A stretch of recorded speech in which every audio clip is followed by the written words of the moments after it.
بینندگان عزیز، عین حال فرصت آن رسیده است که پیشنهاد شما نماییم بخش بی‌صدا رو. یعنی در این بخش ما سرودهای مشهور تاجیکی رو که طریق بی‌صدا اند پیشنهاد می نماییم در مانیتور و به هر یک اشتراکچی پیشنهاد می گردد 2 سرودی. شما باید از اشاره لب ها از جریان کلیپ معلوم نمایید که این کدام سرود است. من میدونم. سرود اول پیشنهاد می گردد به بانو فرزانه.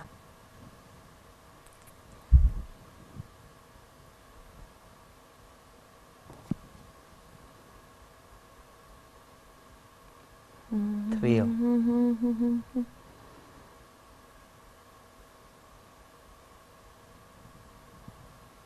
دیرو چی بود؟ کدوم سرود بودند؟ فریدون کمک کنید؟ در این بخش عموما کمک کرده نمیشه. من هندوستان رفتن میخوام. کمک نمیکنم. شما فریدونشاه میدونید این کدام سرود است؟ من میدونم و کمک نمیکنم. کم ترک.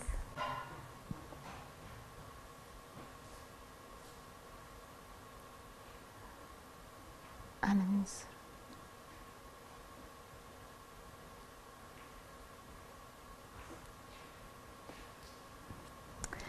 من استاد رو گوش میکنم بیاد.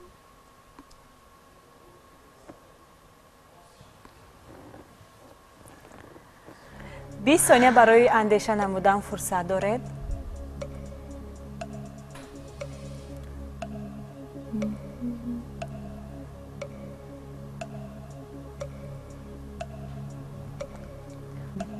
چهار، 3، 2، 1. ثانیه ها با انجام رسیدن. می توانید پیشنهاد نمایید جواب را. شما جواب ندارید فرزانه. از کارگردان خواهش می نماییم که وریانتی آوازدار سرود را پیشنهاد نمایند.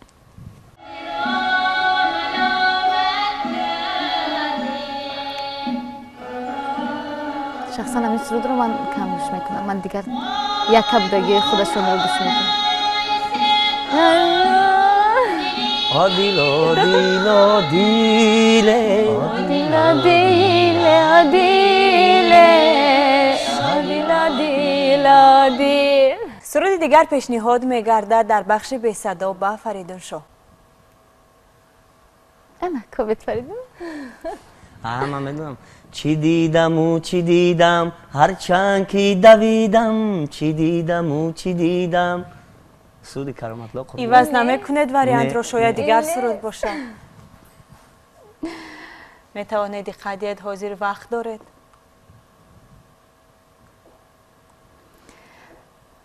میروم باید خیر با دلی پر آتش. عموما گوش میکنید نه هم باید همین نیست. میروم شاید 2 سرودی که پیشنهاد نمودید بسیار نزدیک است و یکی از آنها جواب درست نیست هست. ثانیه ها می روند. یافتم. کدام؟ چی دیدم و چی دیدم هرچند که دویدم.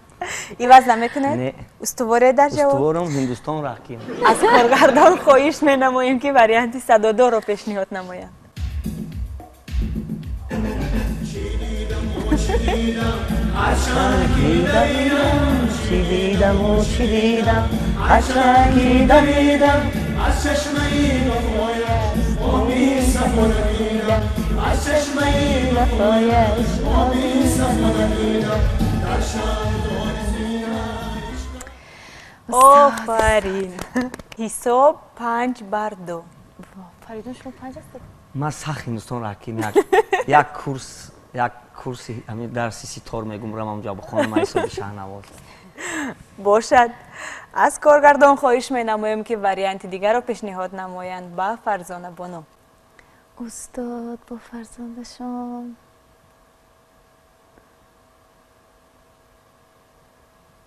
به اشاره لب‌های سراینده دقت دهید.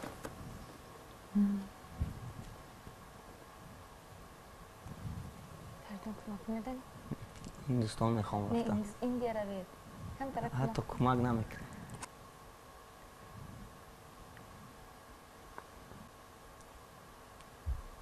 تاجیکستان اگر همون رقص تماشا کنه شاید بفهمه کدام صدای کدام ریتمه. تاجیکستان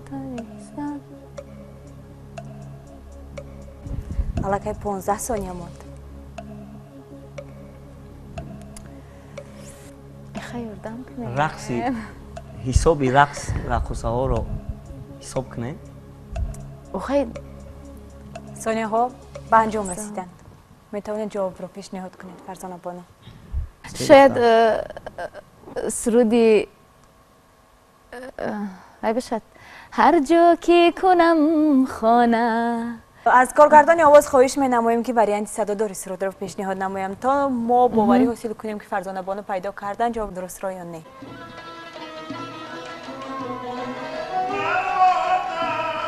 محجور از او تو همجا را میره گوش کردم.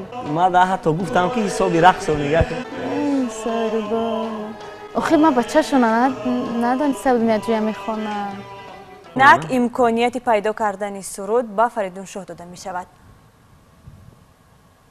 فریدون دوزی شما آسان موندگی یعنی نه من میدونم.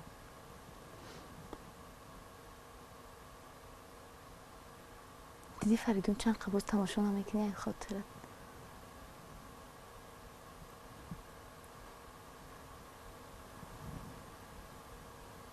شناختید که در کادر کیست؟ با دور نعمتوف و قدس نبی و قدس نبی اگر مورا گریم و نزدیکی در برنامه موندگار که در باره حیات و ایجادیات مقدس نبی بود همین سرود پخش شده بود. یردم نکنید. ثانیه ها الکی رفتند. کمک نکنید. من میدونم.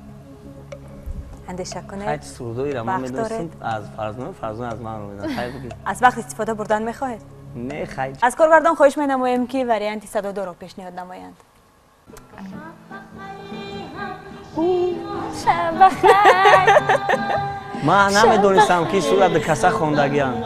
در نوبت اول این سرود دو کسا سرایده شده بود. سرودی دوست داشته هر یک هنرمند. شب بخیر. شب بخیر همزمینان شب بخیر. من گفتم من میدونم فردون. این سرود بیشتر و پیشتر از همه شریک و شادی تمام سرو شادی های مردم تاجیک است. بله بله. یعنی در این بخش حساب است 5-2 با منفیت فریدونشاه.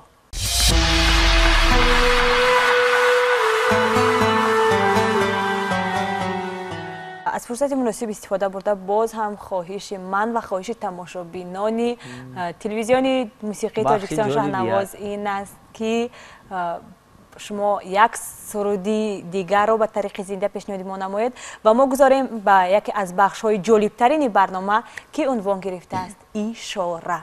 دل را نگاهی گرمی تو دیوانه میکنه.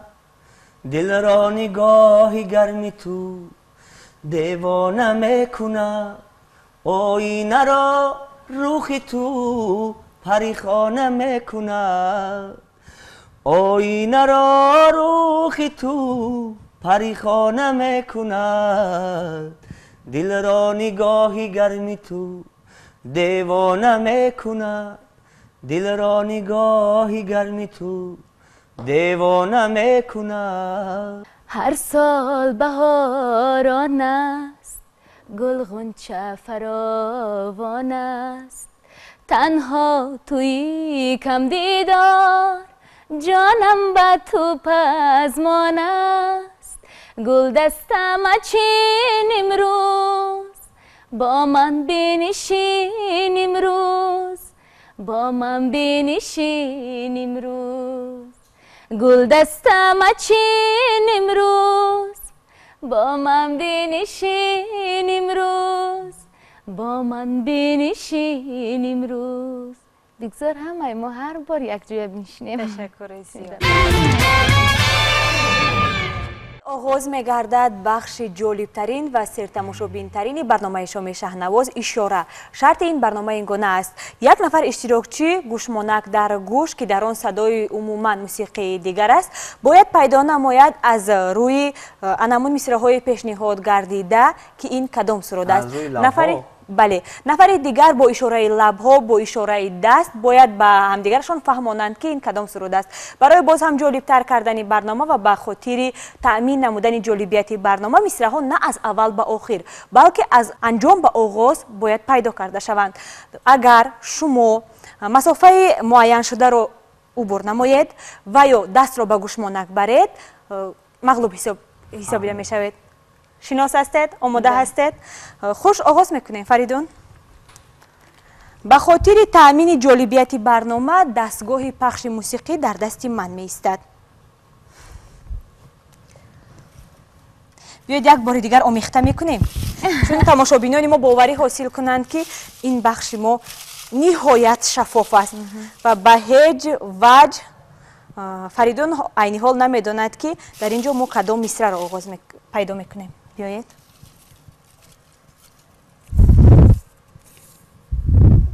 فریدون ما رو میشنوید؟ چی میگوییم ما؟ ما برای خاطر سنجیدن شما گفتیم. کدام مصرع است؟ شرای خاطرم ما درینای زندگی درینای در دیرینا دیگر همو دیرینا ما دیرینا درتر درتر دیرینا نه نیا دیرینا ما دیرینا دوستای دیرینا دوستای جورای دیرینا یا جویا دوست دیرینا دیگر دیریناییم چند سال جورای دیرینا اوزیش یک کلمه را گفته است. بله یک کلمه. اما کلمه را اوستا اشاره کن. دیرینا دوستای دیرینا ما در دیگر جا نه دیرینا بچخل فبون مش با اشاره میتونید حرفا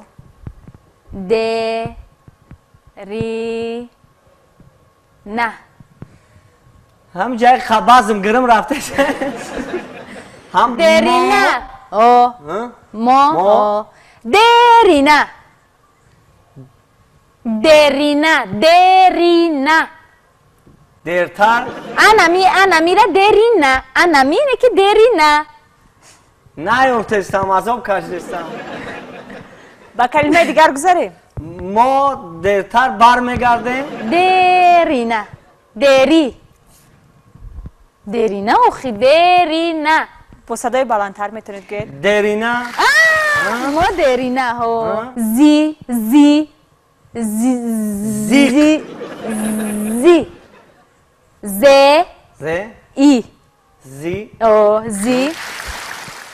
عشقی عشق خاطره ها در یادت میسته گو خاطره ها نگاه خاطره ها شراره کدام مصرع است؟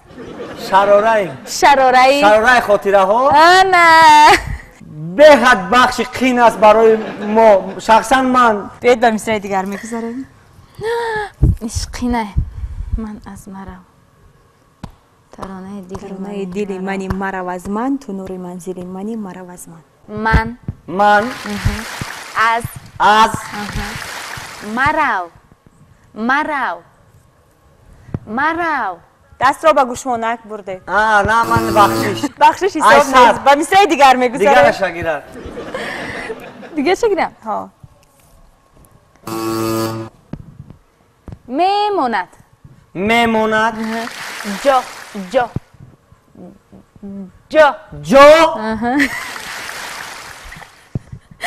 خرسان نشامی و راه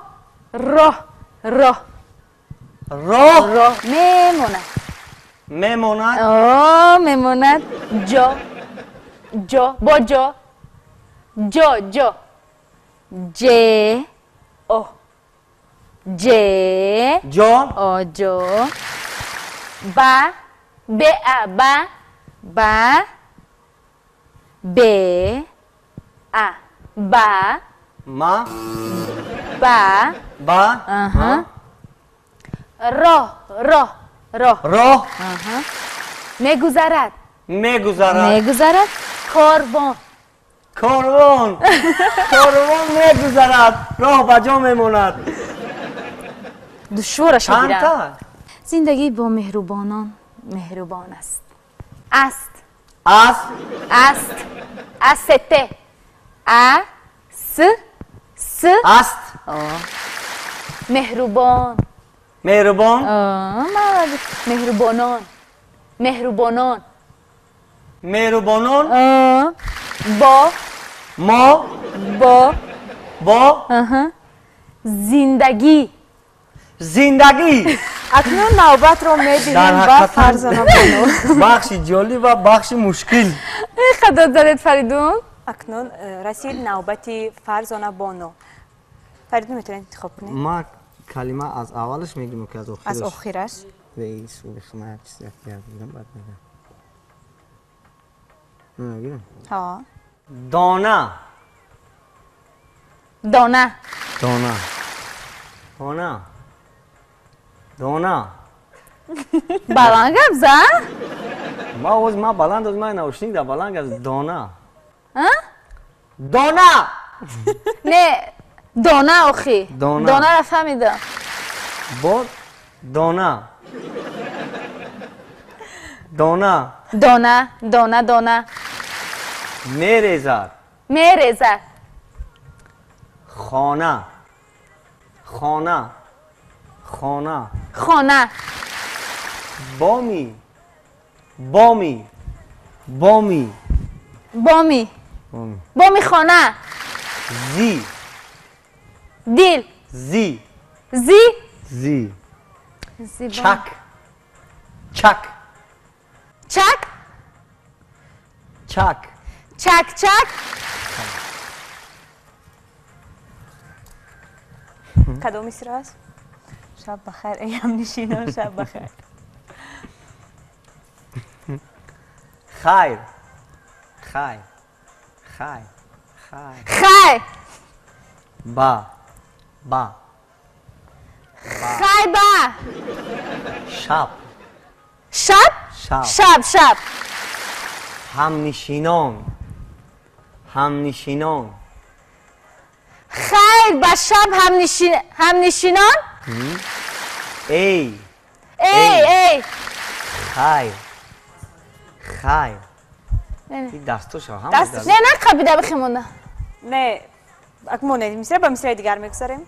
دادند دادند دادن دادند دادند جو جا خود کی خود خون خود خون خود خود دادم دادند دادن جا خود دیلی دیل دیل دیلی دیل دیلی دیل دیلی دیلی در در در در فلک فلک فلک فلک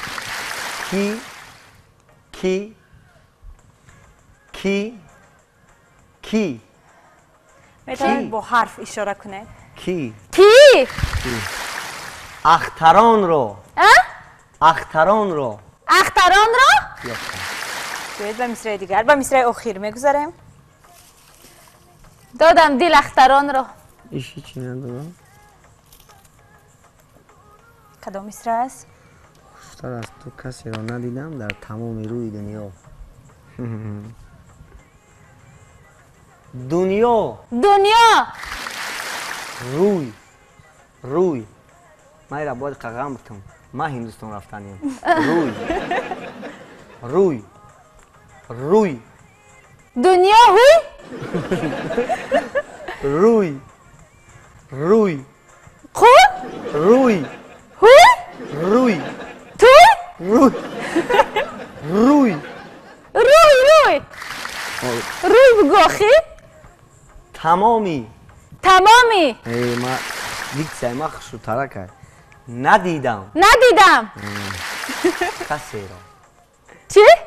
کسی را کسی را اسکران کسی را چی؟ کسی را کسی را کسی را در دنیا کسی را رادیو کسی را کسی را کسی را کسی را عهد و یار کسی را کسی را در دنیا ندم کسی را نفهمیدم یه بار خشو بفهمم بنویس کسی را کسی را کک کسی را کک که سه کسی را کسی را کسی را کسی را یفتم تو تو از کسی را تو از خوشروتر خوشروتر خوشروتر خوشروات خوشروتر خوشروتر یفتم ها تمام آها تمام. بینندگان عزیز به انجام رسید بخش اشاره و چطوری که دیدین در این بخش بله هر دو هم فعال بودند ولی باید اقرار شویم که شاید از اون سببی که دیکسیای فریدونشاه نقص‌تر بود فرزانه بیشتر توانستن که آسان‌تر پیدا نمایند. ذهنم تیز ما برابر بودیم از روی حساب یک خطا فرزانه داشتن دست بر نوشته بودن هر دو هم یک خطایی داشتن و به هر دو هم 3 خالی پیشنهاد کرده می شوند. من 8 دانه این کسا 5. بله. من به هندوستان سفر میکنم با تشبوس برنامه شام شهنواز. اگر به هندوستان روید اول از کجا دیدن کردن میخواستید؟ از تاج محل. شما باره از هندوستان دیدن نموده فرزانه؟ نه.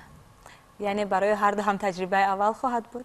بله. من رفتگیم به هندوستان. خیلی خیلی که باشد بیایید. من روم. این خیلی که باشد. شاید فرزانه شوهرش نموند. من میرم. من همسرم میمونم. شاید راحت برای 2 نفر است. من با اهل اویده روم. فریدون من با اهل اویده روم.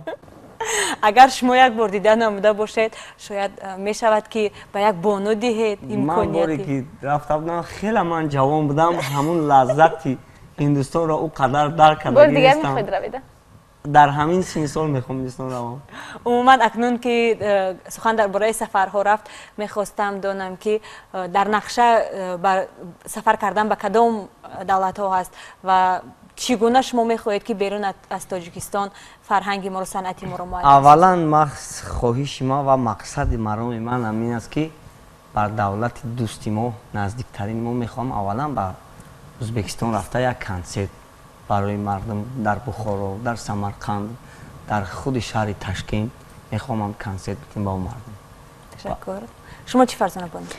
من هم میخوام با شهرهای دیگر برای کنسرت و برای کلیپ های امرو آماده کردن روم. باید روم. تشکر زیاد. عموما قبول شما از تمام ژانرهایی که در دایره صنعت هست چگونه است؟ بیشتر کدام ژانر رو میپسندید و کدام ژانر به شما کمتر پسند است؟ ژانری که من زیادتر انتخاب کردم این ژانر خلقی است. اصلا سرودای من زیادتر خلقی میگوشم و استرادی هم من سرود زیاد دارم. من علاقه بین خلقی و استراد هم میباشد سرودای من و همه ژانر هر یک ژانر یک خاص یک شیرینی خود رو دارد. همه ژانر قریب به ما معقول است. مثلا در ایام جوانی در ایام خردی مثلا ما عموما شش مقام گوش نمیکردم. امروز باشد شش مقام گوش میکنم بعد خواب میرم. تشکر زیاد. پس ژانری که کمتر میپسندید کدام است؟ هر یک ژانر شنونده خچه داره.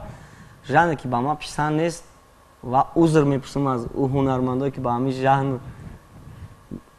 استفاده میکنن، این رپ میباشد. همین رپ از یک برگه عذر میپرسم از رپ خانو، رپ سرایا با ما معقول نیست. با من بیشتر ژانر خلقی معقول است. از نقطه نظر شما ژانری که اجرایش دشوارتر است کدام ژانر است؟ شش مقام. شش مقام. درست. بله، یعنی دشوارترین ژانر برای شما از جهت اجرا یعنی شش مقام است و ژانری که کمتر میپسندد فریدونشاه این رپ. منظورم از این سوال رو دادن نیست، تنها آگاه شدن از آن نیست که شما کدام ژانر را میپسندید یا نه. میخواستم که باز یک بخش دیگر رو وارد سازیم به برنامه، بخش جدید رو، و آن هم یک سرودی مشهور تاجیکی را در دایره همین ژانرهایی که در نظر شما دشوارتر است و ناپسندتر است سرایید. کدام سرود را انتخاب میکنه؟ من میخواهم که این سرود چین و چین باشد. اوی چرخ و فلک و مرا با چرخ آوردی، کلابی بودم مرا با بلخ آوردی، کلابی بودم آبی شیرین میخوردم، سرگشته مرا با آبی تلخ آوردی، چین و چین و چین و چین صوفی تو پر چین و چین. آی چرخ و فلک ادامه میدهیم. چرخ و فلک مرا تاش مقام با فارزونای فارس خیلی مشکلی دارد. احسن میخونم با اون شخصانی که با اون استادانی که به حد اجرا میکنن. بله، یکی از وظیفه های اساسی وقتی که رو میاری به صنعت این انتخاب ایمیج است. اسلوبی به خود خاص است.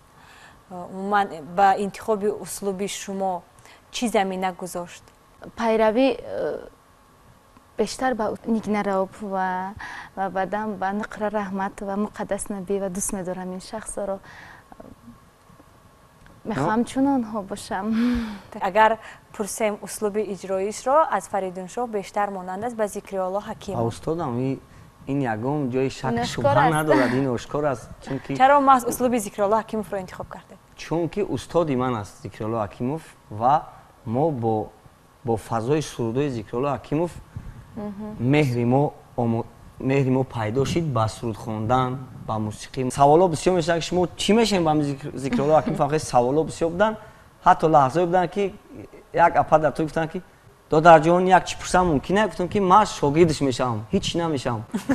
حیرت نمودم، ای شما چی فهمیدید که من این سوالا میتونم؟ میگذاریم با بخش دیگری برنامه و بخش آخران که عنوان گرفته از پیدا کن. در این بخش به هر دوی اشتراکچی با طوری برابر مصرع‌های سرود پیشنهاد کرده میشوند، مصرع‌های مشهور سرودهای تاجیکی که قسمت پاره کرده شدند. شما در فرصت معین باید، یعنی در مدت 3 دقیقه باید هرچی بیشتری همون سرودها رو، مصرع‌ها رو به هم آورد. اشتراکچیان عزیز آماده هستید؟ بله. آغاز میکنیم. شما 3 دقیقه وقت در فرصت دارید. سوس کنیم؟ بله.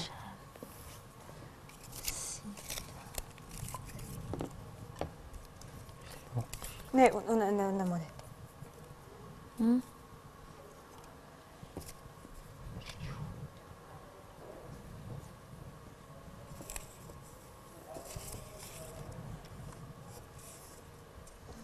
خوشگاه مصرع را پیدا کردید؟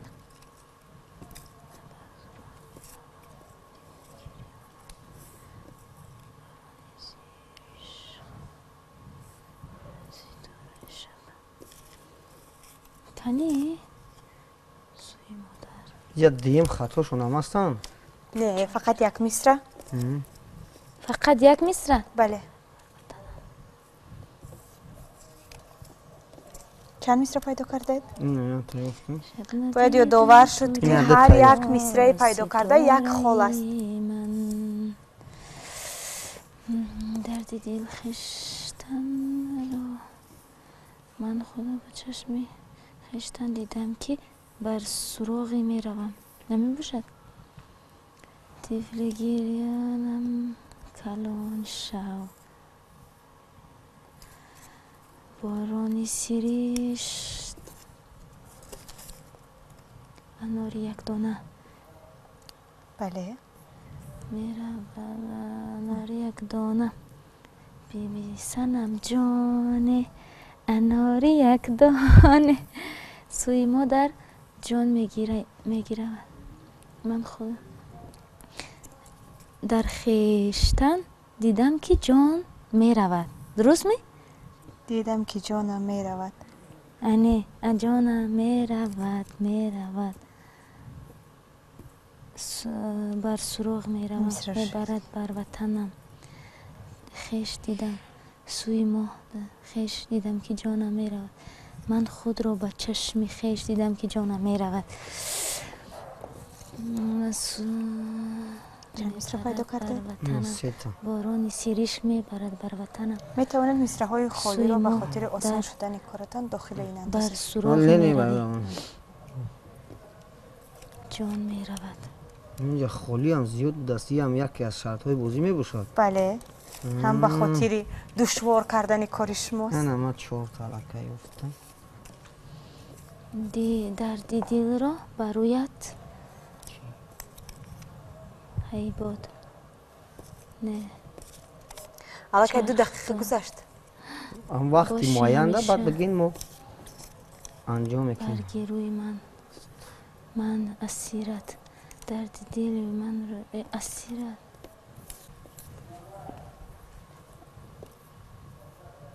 من اسیر ریسپوبلیکای من فلکه این روز من یافتم مرا به چرخ آوردی شاید از این کلمه های کوتاه هم استفاده بره این خیلم هست این مصرع هم خالی است دیدم اگر زی محبت باید من برای گرفتن مصرع های خالی به شما کمک کنم میروم از کوهی بیننده خیال نکنه که شما با من کمک دارید 5 ثانیه دیگر وقت موند 4 3 2 1 وقت به انجام رسید بله از کی آغاز کنیم سنجیدن را باید از فریدون آغاز کنیم بله فریدون پیدا نمودند 1 2 3 4 5 6 مصرع رو تماشا بینان عزیز بیاید نگاه میکنیم که این مصرع ها رو درست پیدا کردند و یا نه در لب آب نازنین یار مهی بیداره شب مهتاب نیست شما باید انا این شب مهتاب شما ذکر گفتین نه من عموما نزدیک نشدم فریدون من عموما نزدیک نشدم بده شما خیلی وای کرده بده یکم میره افتاد دل من ز غصه پر شد چی چوره اینجا باید جگرم 1000 پاره باشد نیست جگرم 1000 پاره فریدون من برد کردم این 1000 پاره درست 1000 پاره جگرم انا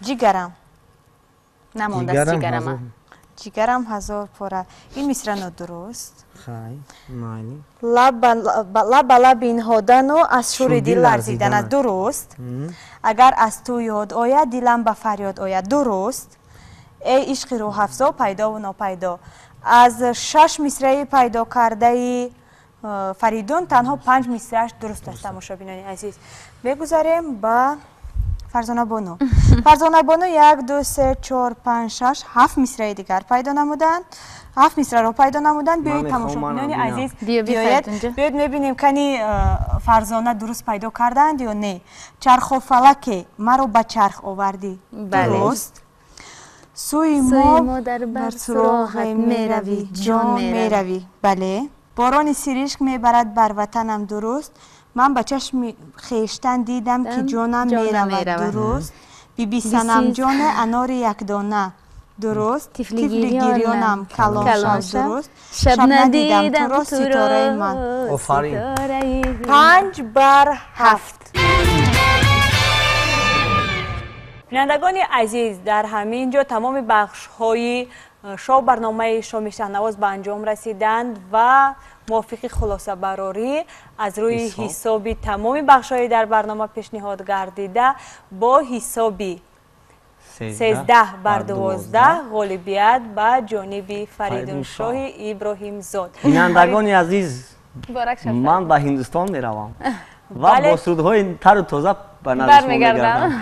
بله، چطوره که بینندگان عزیز ما در اول برنامه وعده دادیم نفری که در برنامه ما غالب می آید صاحب میگردد براخت به کشور افسانوی هندوستان که در آنجا یک ماه میتواند استراحت کند. برای این باید تنها غالب برنامه پس از انجام برنامه به شرکتی سیاحی رفته مبلغی راحت را در آنجا سپرند و راحت است. در حقیقتا برنامه شما جالب بود است. من از اول برنامه فقط انتظار کشیدم که کی به هندوستان میرود. خودم سپورم من میدونم کجا روم. فرزانه جان شما خودتون رفتن گیرید. این برای یک هزل بوده. این هم هزل بود، هم برای یک تکانی جدی بود برای رقابت رو به وجود آوردن. ما در حیرت موندم که با فریدون سوال میده سیتکن هست من در حیرت موندم که برنامه شما سپانسرش کی باشد. حتی برای یک برنامه اینقدر سپانسر دلکشاد هندوستان این دوستان میره. ما در وعده خود استواریم، شما فقط مبلغ رو سپارید میتونید در حقیقتا برنامه جالب هم از جهت بخشای عجایب دارد، از جهت سخنان را یافتن. وقتی که با گوشپوش سرود در گوش رفته ایستاده است، سرودهای رقصی و جذاب در اینجا با اشارت در حقیقتا ایده های خوب همین برنامه جالب. تشکر از شما نیز که فرصت خود را وقتی خود را دریغ نداشته آمدید و یک شام خود را گرد خوان تماشابینان عزیز تلویزیونی شهنواز در برنامه شومی شهنواز گذراندید. بار دیگر شما را خوش آمدید میگویم. تشکر زیاد. تماشابینان عزیز، اینجا با محدودیت امکان برای این بار رسیدیم به فرجام برنامه نوبتی شومی شهنواز. هر هفته روزهای شنبه درست ساعت 21 ما را در تلویزیون شهنواز انتظار باشید. خیر تا دیداری نوبتی. خیر.